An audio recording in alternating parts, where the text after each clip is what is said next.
अस्सलामुअलैकुम, मैं राबील सैयद, आप देख रहे हैं आतिश न्यूज। आइए एक नजर डालते हैं आज की हेडलाइंस पर।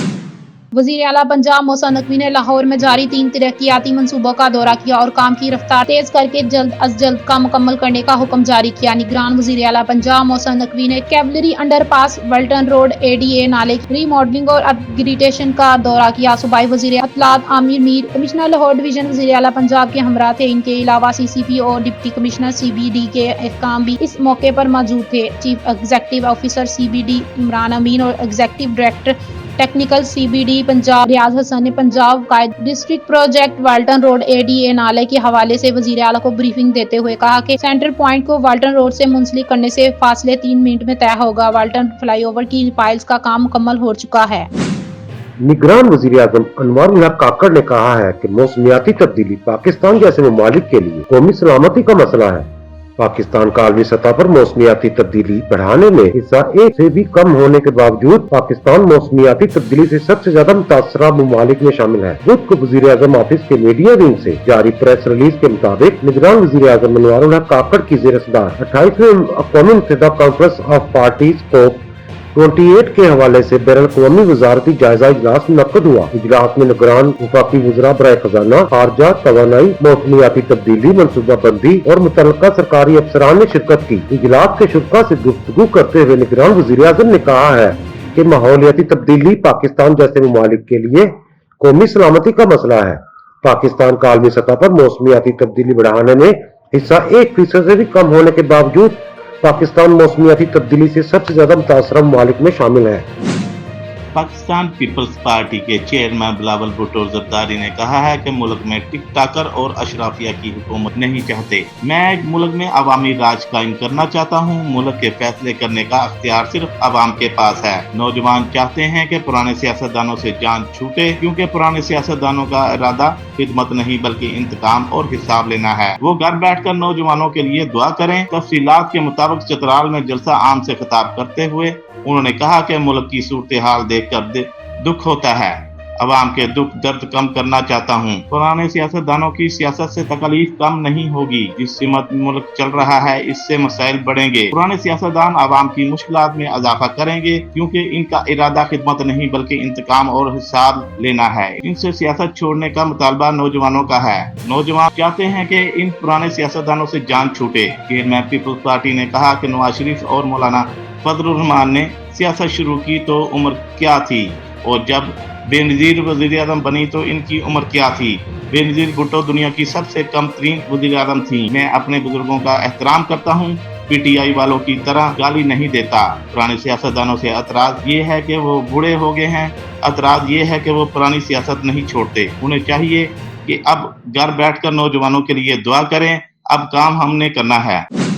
1992 वर्ल्ड कप के बाद पहली बार 2023 के वनडे वर्ल्ड कप में हर टीम ने कम अज कम एक मैच जीता। इस तरह पहली बार ऐसा हुआ कि हर टीम को इस इवेंट में एक बार शिकस्त का सामना जरूर करना पड़ा। जब इस चीज को ग्राफ की सूरत में देखा तो ये सर्कल नुमा मंजर पेश करता है, जिसे इंटरनेशनल क्रिकेट काउंसिल ICC ने भी अपने सोशल मीडिया में पेज पर शाया किया है। सोशल मीडिया पर शेयर किए गए ग्राफ फाइनल में भारत की ऑस्ट्रेलिया के हाथों शिकस्त के बाद मुकम्मल हुआ, क्योंकि टीम इंडिया पूरे टूर्नामेंट में नाकाबिले शिकस्त रही। लेकिन फाइनल में इसे माजी की 5 बार चैंपियन रहने वाली ऑस्ट्रेलियन क्रिकेट टीम के हाथों शिकस्त हो गई। इस तरह ऑस्ट्रेलिया ने इंडिया, इंडिया ने पाकिस्तान, पाकिस्तान ने न्यूजीलैंड, न्यूजीलैंड ने बांग्लादेश, बांग्लादेश ने अफगानिस्तान, अफगानिस्तान ने श्रीलंका, श्रीलंका ने इंग्लैंड, इंग्लैंड ने नीदरलैंड, नीदरलैंड ने जनूबी अफ्रीका और जनूबी अफ्रीका ने ऑस्ट्रेलिया को शिकस्त देकर ये सर्कल मुकम्मल किया।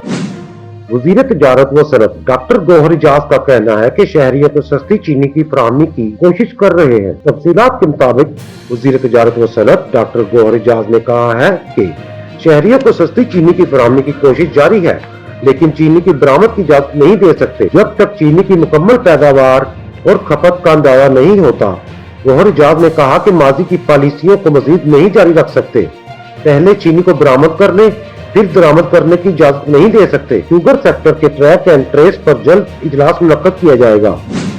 قطر نے اسرائیل اور حماس کے درمیان جنگ میں عارضی وقفے کا اعلان کرتے ہوئے اعلامیہ جاری کر دیا۔ قطر کی وزارت خارجہ اعلان کیا ہے کہ غزہ میں انسانی بنیادوں پر جنگ میں وقفہ کیا جائے گا۔ جنگ میں وقفے کا آغاز 24 گھنٹے کے اندر ہوگا۔ قطری وزارت خارجہ کا کہنا ہے کہ معاہدے کے تحت درجنوں فلسطینی اور اسرائیلی قیدیوں کا تبادلہ ہوگا۔ آج صبح اسرائیل کابینہ نے جنگ میں وقفے کی منظوری دی تھی۔ کابینہ کے اجلاس میں اسرائیلی وزیراعظم کا کہنا تھا کہ یرغمالیوں کی رہائی کا معاہدہ مشکل لیکن درست ہے۔ اسرائیلی حکومت کی جانب سے جاری بیان میں کہا گیا ہے کہ اسرائیلی حکومت نے غزہ میں حماس کی قید میں موجود 50 افراد کی رہائی کے بدلے میں فلسطینیوں کی رہائی اور عارضی جنگ بندی کے معاہدے کی منظوری دے دی ہے۔ اسرائیل نے جنگ بندی کے خاتمے کے فوراً بعد غزہ میں حماس کے خلاف کارروائی جاری رکھنے کا بھی اعلان کیا ہے۔ کابینہ اجلاس میں اسرائیلی وزیراعظم کا کہنا تھا کہ امریکی صدر جو بائیڈن کی مدد سے عارضی جنگ بندی اور حماس کے پاس قید یرغمالیوں کی رہائی اور عارضی جنگ بندی کے معاہدے پر پہنچے ہیں، لیکن اسرائیل اپنا مشن جاری رکھے گا۔ اس میں کوئی تبدیلی نہیں کی جائے گی۔ اس سے قبل حماس کے سربراہ اسماعیل ہنیہ کی جانب سے بھی جنگ بندی معاہدے کے قریب پہنچنے کا عندیہ دیا گیا تھا۔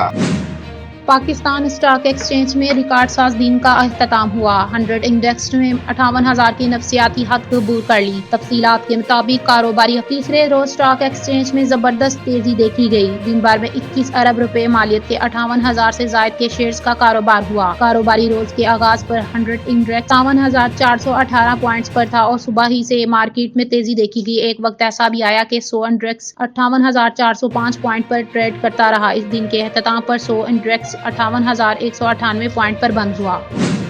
اسلام آباد ہائی کورٹ نے لاپتہ افراد کیس میں نگران وزیر اعظم کو ذاتی حیثیت میں طلب کرتے ہوئے کہا ہے کہ لاپتہ افراد کی عدم بازیابی پر 29 نومبر کو وزیر اعظم، وزیر دفاع، وزیر داخلہ، سیکرٹری دفاع اور سیکرٹری داخلہ بھی پیش ہوں۔ تفصیلات کے مطابق اسلام آباد ہائی کورٹ میں بلوچ جبری گمشدگی کمیشن کی سفارشات پر عمل درآمد کیس کی سماعت ہوئی، جہاں جسٹس محسن اختر کیانی نے سماعت کی۔ عدالتی حکم پر ایڈیشنل اٹارنی جنرل منور اقبال دگل عدالت میں پیش ہوئے تو عدالت نے ریمارکس دیے کہ پہلے تو آپ کو بتا دیں کہ یہ کیس ہے کیا، تاکہ صورتحال واضح ہو جائے۔ آج اس کیس کی 21ویں سماعت ہے۔ اس سے قبل یہ کیس جسٹس اطہر من اللہ جو چیف جسٹس تھے ان کے پاس تھا۔ عدالت کے حکم پر کمیشن بنا، اس میں سوالات پیش کیے گئے۔ جسٹس محسن اختر کیانی نے کہا جبری گمشدگیوں کا معاملہ وفاقی حکومت کو بھیجا گیا کیونکہ صرف ایک کا نہیں 51 بلوچ طلبہ کا معاملہ تھا، اس لیے ہم نے ملک کے وزیر اعظم کو معاملہ بھیجا۔